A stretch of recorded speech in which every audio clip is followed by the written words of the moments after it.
Okay, now I am recording it. So कल हमने बात की थी कॉशीज थ्योरम की, और कल मतलब लास्ट क्लास में, और हमने बात की थी कॉशीज थ्योरम की और कॉशीज इंटीग्रल फार्मूला की। और हमने देखा था कि हम अगर हमारे पास एक फंक्शन हो जो कि एक पूरे रीजन में एनालिटिक हो, तो हम तो उसका अगर उस रीजन के अराउंड क्लोज कंटूर हो, एक क्लोज पाथ हो, उसके ऊपर इंटीग्रल लें तो वो ज़ीरो होता है। हमने बात की थी कि क्लोज कंटूर इस तरह का हो और हमने इंटीग्रेशन करनी है उस पाथ के अलॉन्ग काउंटर क्लॉकवाइज या एंटी क्लॉकवाइज डायरेक्शन में।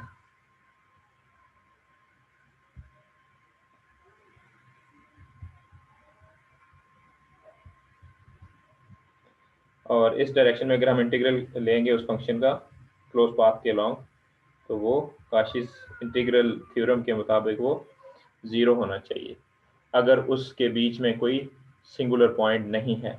और हमने ये भी कहा था, जो सेकंड थ्योरम पढ़ा था हमने उस दिन, in which we said that if the system has some singular point inside it, suppose there was a point z naught जहाँ पे वो सिस्टम वो फंक्शन एनालिटिक नहीं है, तो उस केस में हमने कहा था कि उस केस में अगर हम इंटीग्रल लें उस सिस्टम का, तो हमारे पास एफ ऑफ जी और जी माइनस जी नॉट करें इस तरह से, तो हमारे पास आंसर आना चाहिए 2 pi iota F of Z not. ये हमने दो फार्मूले जस्ट पढ़े थे और मैंने आप लोगों से कहा था कि आप इंटीग्रेशन करें, कुछ एक्सरसाइज प्रॉब्लम्स दिए थे आप लोगों को। और आज हम उसी थ्योरम को आगे लेके चलेंगे और हम देखेंगे कि हम काशिश थ्योरम को, एक तो उसकी एक एक्सटेंशन देख लेंगे जो इस पेज पे मौजूद है, और दूसरी हम उसकी कुछ एग्जांपल्स करेंगे, तो हमें ज़्यादा अच्छे तरीके से समझ आएगी कि इस थ्योरम का मतलब क्या है।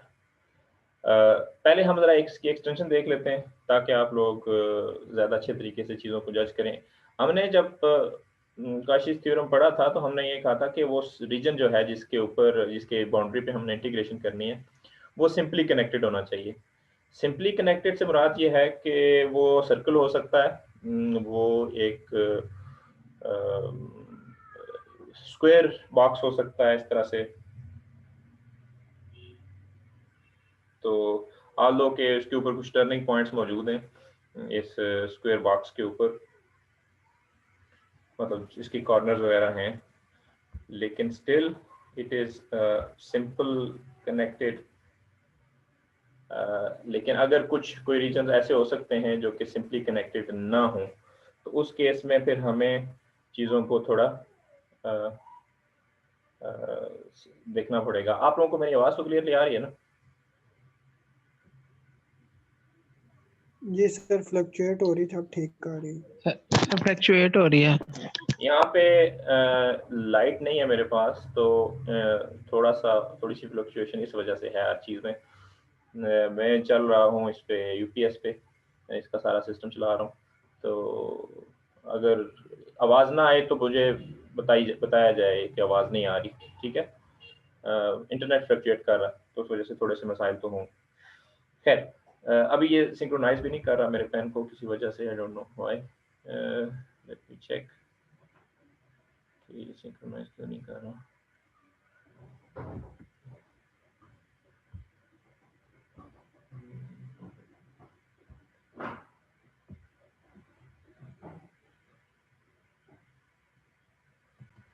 ओके, सो सिंपली कनेक्टेड और नॉट सिंपली कनेक्टेड की बात हो रही थी।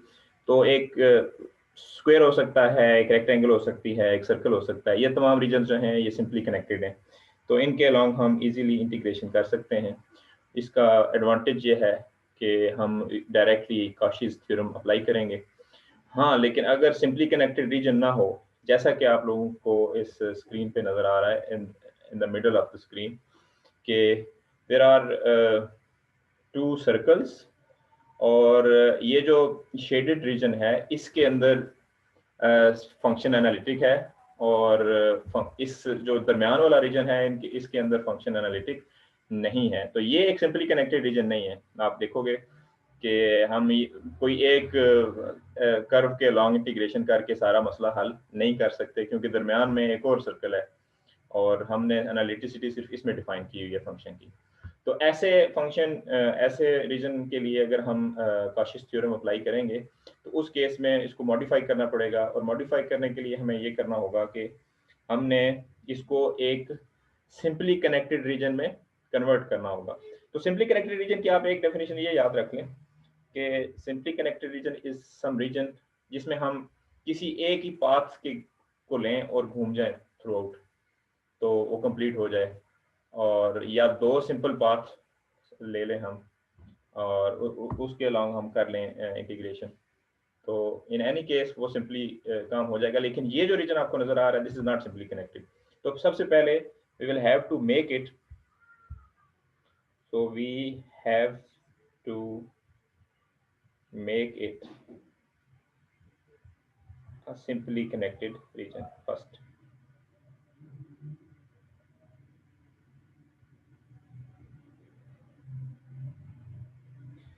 तो इसको ऐसा करने के लिए हमें क्या करना होगा कि हमने इसकी ये जो दोनों सर्कल्स हैं इनको किसी तरह से ज्वाइन करना होगा, और उसके लिए क्या किया जाता है, इसके लिए इसको ये इन नोट्स में हुआ कि आपने यहाँ पे एक थ्रेड क्रिएट करना इस रीजन के दरमियान, बहुत स्मॉल सा थ्रेड। यहाँ पे थोड़ा सा बड़ा करके शो किया गया ताकि आप लोग देख सकें, लेकिन ये बहुत ही छोटा थ्रेड होगा।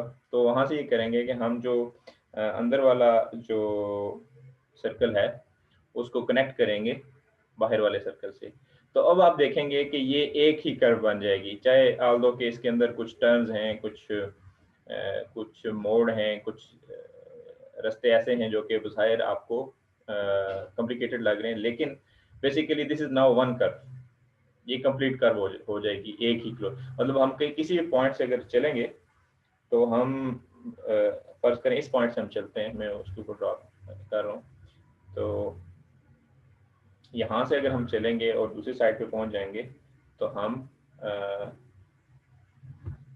कह सकते हैं कि हमने एक ही पाथ, एक ही क्लोज पाथ को हमने ट्रेवल किया है। अब अगेन इसकी सिंक्रोनाइजेशन में इशू हो रहा है।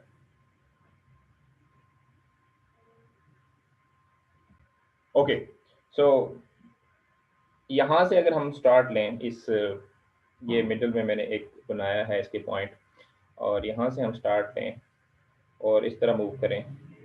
आपने ये याद रखना है कि आपकी डायरेक्शन ओवरऑल होनी चाहिए काउंटर क्लॉकवाइज। सो काउंटर क्लॉकवाइज से मुराद ये है कि जो बाहर वाला मेन सर्कल है वो काउंटर क्लॉकवाइज जाना चाहिए। तो आपने देखा कि यहाँ से ट्रेवल किया हमने, यहाँ से घूम के, और ये क्लोज पाथ हमने ट्रेवर्स किया।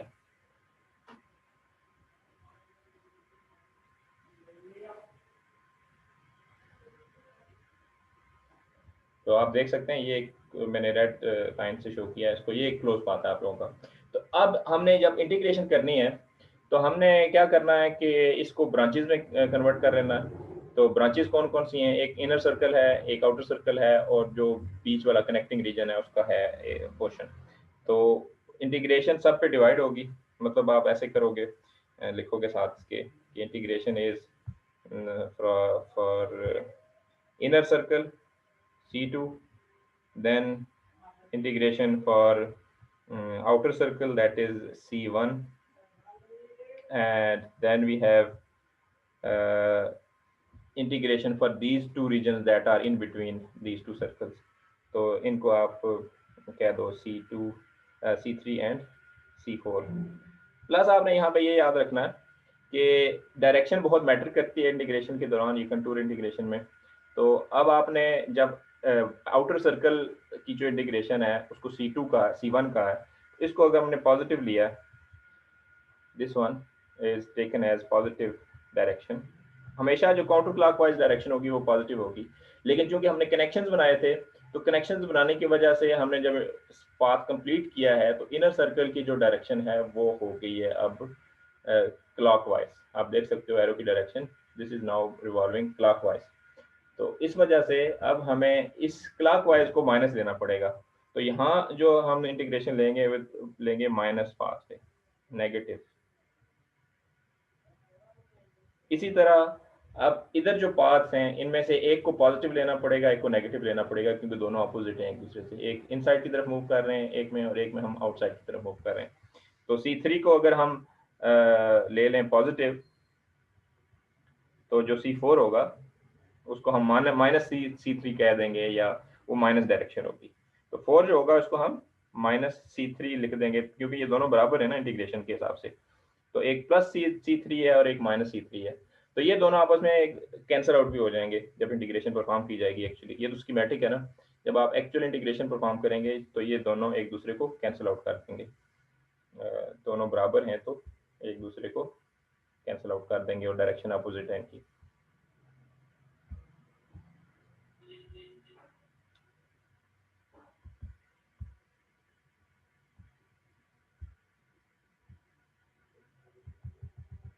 anyhow, सो ये तो था एक सिंपल तरीकाकार।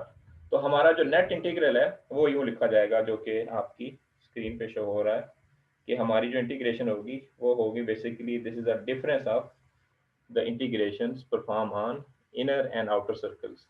बट आपने पहले कनेक्ट जरूर करना है दोनों रीजन्स को। कनेक्ट नहीं करेंगे तो बात नहीं बनेगी, कनेक्शन होना चाहिए दोनों के दरमियान। और फिर आप ये लिखेंगे integration on a not a simply connected area,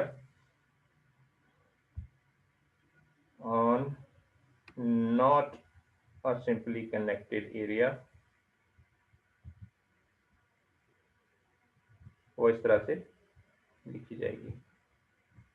और अब आप इसको मॉडिफाई करके भी लिख सकते हैं, इसी जो हाईलाइटेड इक्वेशन है इसको आप किसी और तरह से भी लिख सकते हैं। So you can write this as C1 integral of C1 along C1 f of z equals integral along C2 f of z। इस तरह से लिख सकते हैं आप। इसी चीज़ की मॉडिफिकेशन है जो आपने की है यहाँ पे। और देन आपने इसको मतलब एक ही इक्वेशन की एक डायरेक्शन पे लिखेंगे तो C1 वाला इंटीग्रल माइनस C2 वाला इंटीग्रल, और अगर इस तरह लिखेंगे अपोजिट साइड पे तो इस तरह लिखेंगे। ये आपको यूज़ करना पड़ेगा ये वाला रिजल्ट जो एक्सटेंशन ऑफ काशीज थ्योरम है लेटर। लेकिन पहले हम जरा सिंपल इंटीग्रेशंस करते हैं काशीज फार्मूला को यूज़ करते हुए, तो वो देख लेते हैं ज़रा हम कैसे की जाएंगी। तो ये है जी काशीज इंटीग्रल फार्मूला की फॉर्म जो हमने कल पढ़ी थी। तो इसकी एग्जांपल्स करते हैं। सो एग्जांपल यहाँ पे शो हो रही है आप लोगों को स्क्रीन पे। Can you see my screen now? Yes sir. Okay, great great great.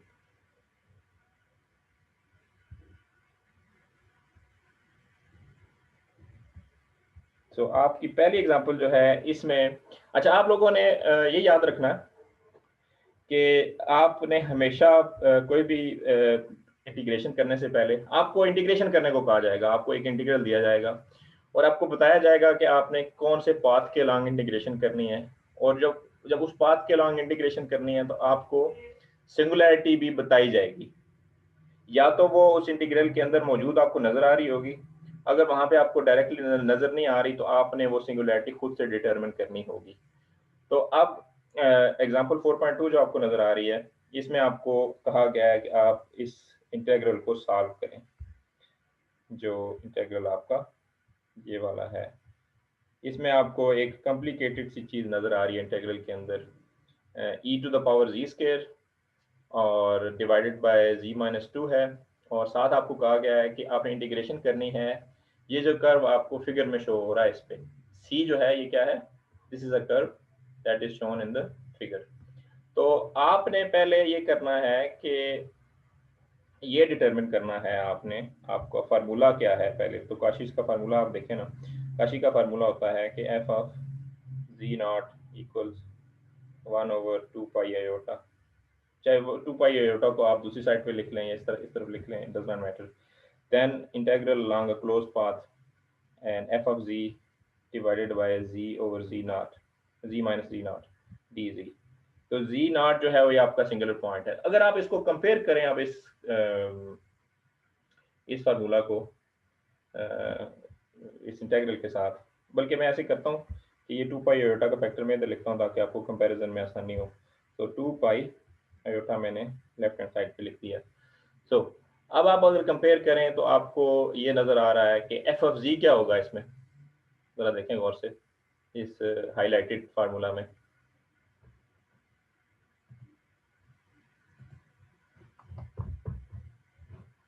आप लोग सुन रहे हैं मुझे? जी जरूर करना है। जी सर। तो क्या है यस सर।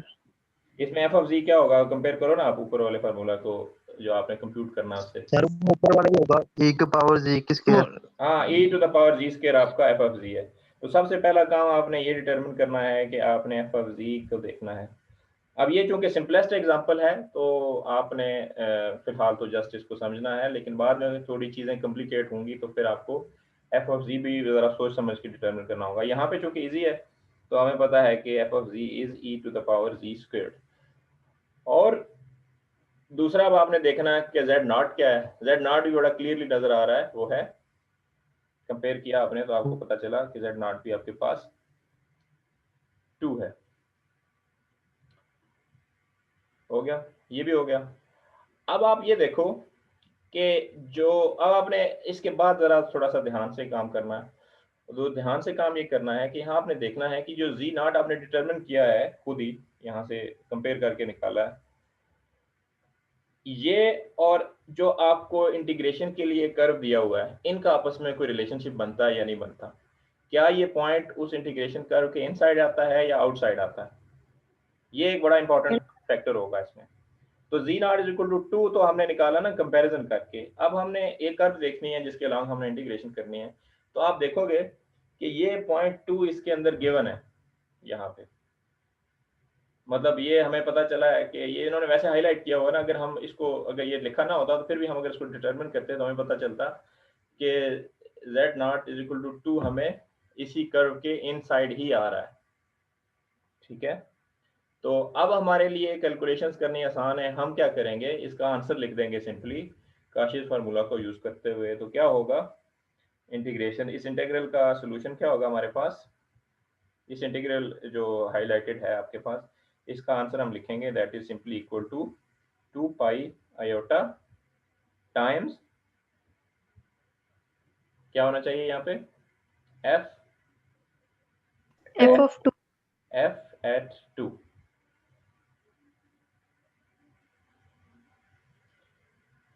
तो एफ ऑफ 2 आप निकाल लेंगे, आप सिंपल एफ ऑफ जी में जहाँ जी मौजूद है वहाँ पे आप 2 पुट करेंगे तो ये हो जाएगा 2 का स्क्वायर, तो ये कितना आ जाएगा e to the power 4।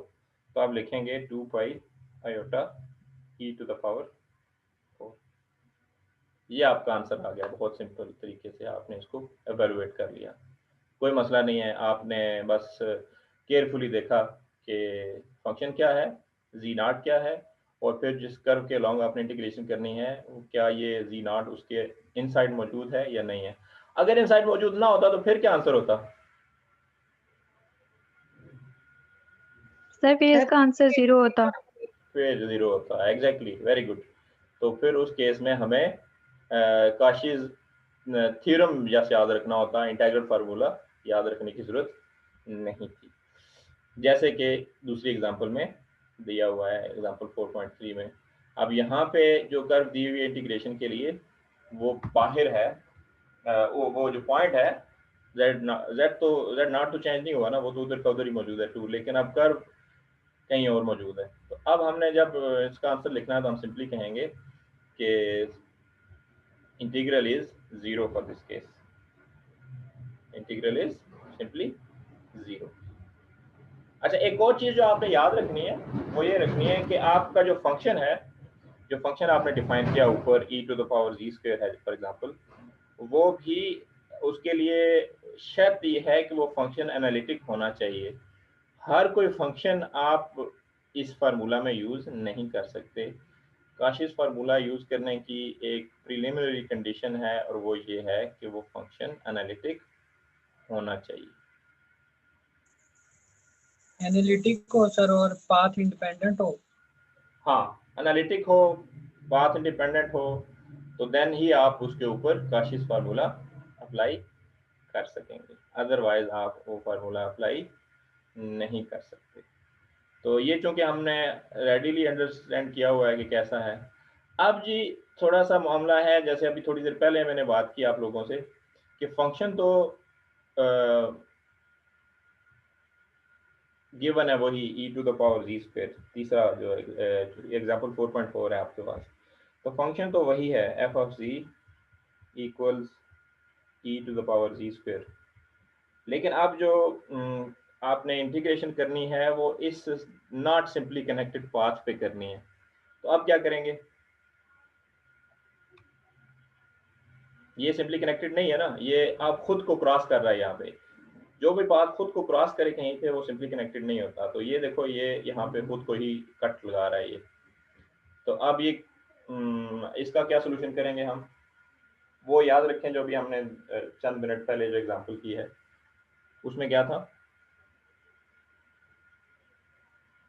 Sir इसे यहाँ से वो कट किया था हमने, तो उसे मिलाया था हमने दोनों सर्कल्स को। यहाँ पे कैसे करेंगे, यही काम हमने इधर करना, तो कैसे करेंगे?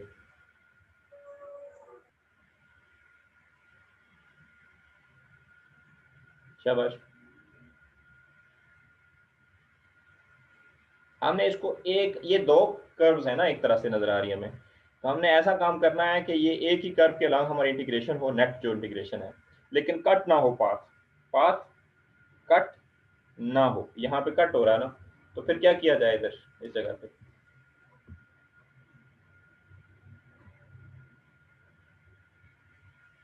क्या मॉडिफिकेशन की जाए, सोचें क्या बस।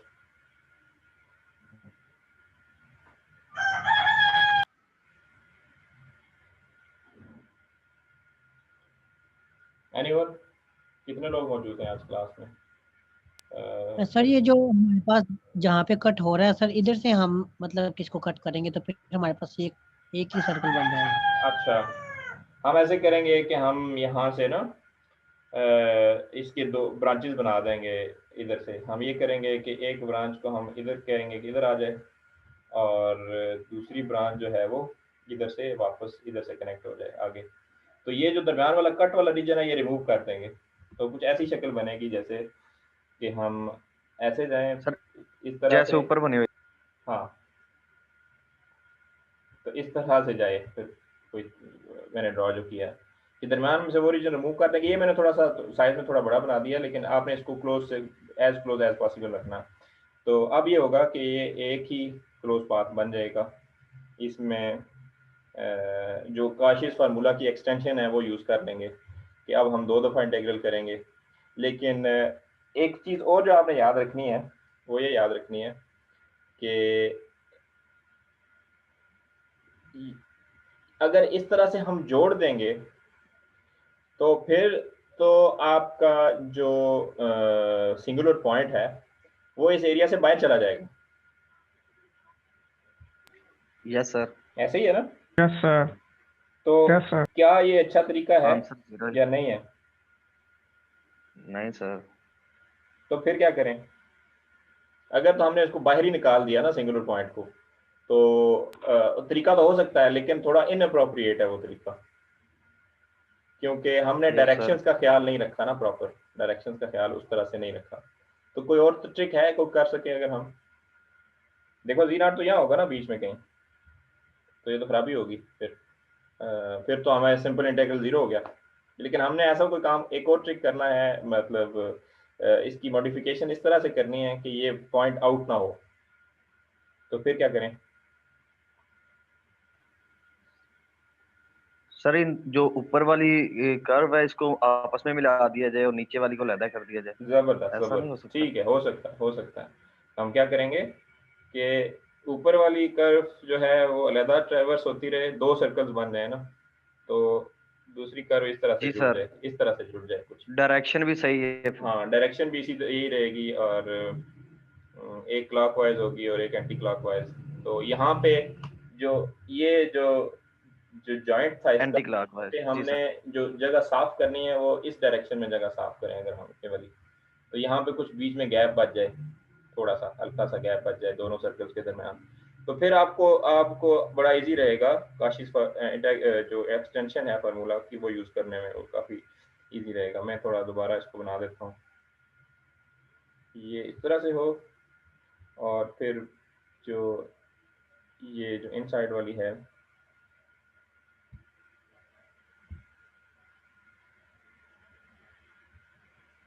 ये कुछ इस तरह से जुड़े, तो दो सर्कल जुड़ जाएं और दोनों पे फिर आप फार्मूला लगा देंगे। अच्छा, मज़े की बात क्या होगी, पॉइंट तो Z0 इधर मौजूद है ना सेंटर में, तो अब जो हम इंटीग्रेशन करेंगे दोनों इस पे सर्कल्स कह रहा हूँ क्लोज एरियाज पे, तो एक इंटीग्रेशन हम लेंगे पॉजिटिव बाहर वाली क्योंकि वो काउंटर क्लॉकवाइज है, इनसाइड वाली जो कि गिवन है तो ये क्लॉकवाइज लेंगे तो ये माइनस में लेंगे।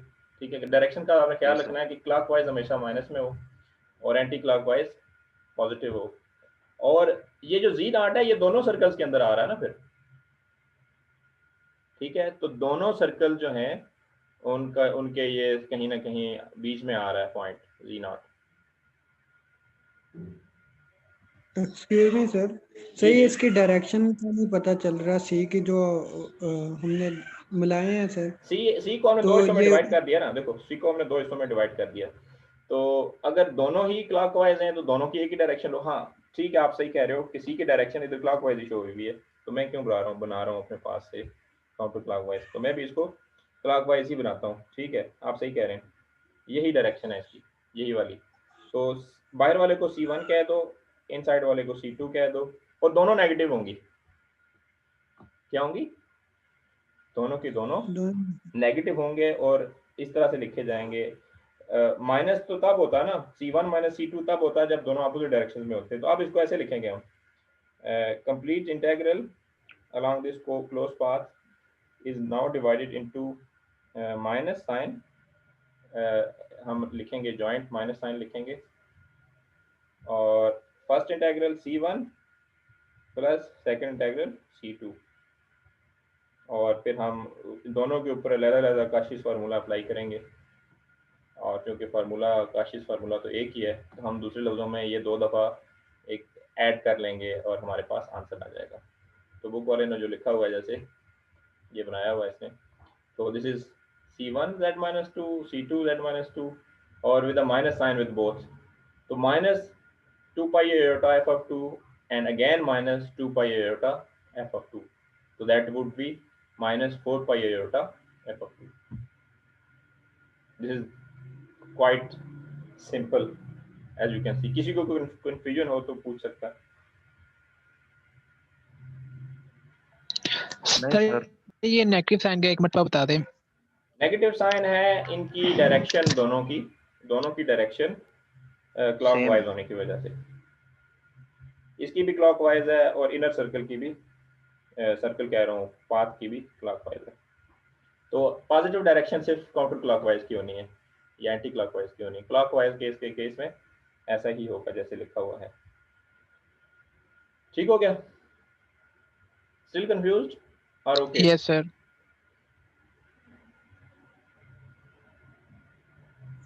लग गया सर। गुड हो गया। चलें, अब ये इस मीटिंग का टाइम तो रह गया 3 मिनट, तो हम नेक्स्ट मीटिंग में फर्दर एग्जांपल्स करते हैं इसी चीज़ की और देखते हैं कि इसको हम काशिश इंटीग्रल फार्मूला को कैसे और कहाँ यूज़ कर सकते हैं और कितने आसानी से यूज़ कर सकते हैं। एक और एग्जांपल नीचे दी हुई है, शॉर्ट सी एग्जांपल है, इसमें फ़ायदा ये है हमें गिवन नहीं, बल्कि वो इसकी नहीं है डायरेक्ट, वो इसकी एक और एक्सटेंशन करनी पड़ेगी हमें काशिश इंटीग्रल फार्मूला की। तो अभी हुए हैं 137, तो मैं आपको रिकॉल करता हूँ 147 पे, ठीक है, 10 मिनट बाद।